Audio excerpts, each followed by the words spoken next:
Mon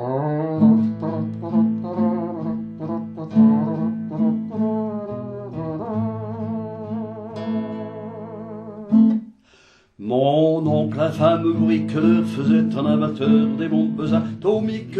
Sans avoir jamais rien appris, c'était un vrai génie, question de travaux pratiques. Il s'enfermait toute la journée au fond de son atelier pour faire des expériences. Et le soir il rentrait chez nous et nous mettait en transe en nous racontant tout. Pour fabriquer une bombe, mes enfants, croyez-moi, c'est vraiment de la tarte. La question du détonateur se résout dans un quart d'heure, c'est de celle qu'on écarte. En ce qui concerne la bombage, c'est pas beaucoup plus vache, mais une chose tourmente, c'est que celle de ma fabrication, donc un rayon d'action de 3,50 m. Y a quelque chose qui cloche là-dedans, j'y retourne immédiatement. Il a bossé pendant des jours, tâchant avec amour d'améliorer le modèle. Quand il déjeunait avec nous, il dévorait d'un coup sa soupe au vermicelle. On voyait à son air féroce qu'il tombait sur un os, mais on n'osait rien dire. Et puis un soir pendant le repas, v'là tonton qui soupire et qui s'écrie comme ça: à mesure que je deviens vieux, je m'en aperçois mieux, j'ai le cerveau qui flanche.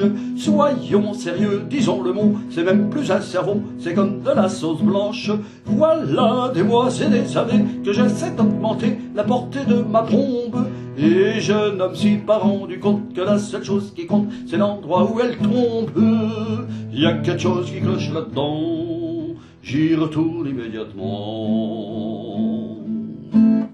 Sachant proche le résultat, tous les grands chefs d'État lui ont rendu visite. Il les reçut et s'excusa de ce que sa cagnard était aussi petite. Mais sitôt qu'ils sont tous entrés, il les a enfermés en disant soyez sages.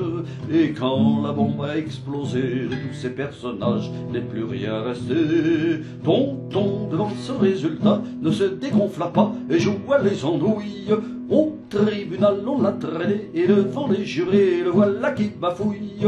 Messieurs, c'est un hasard affreux, mais je jure devant Dieu qu'en homme et conscience, en détruisant tout cet ordu, je suis bien convaincu d'avoir servi la France. On était dans l'embarras, alors on le condamna et puis on l'amnistia.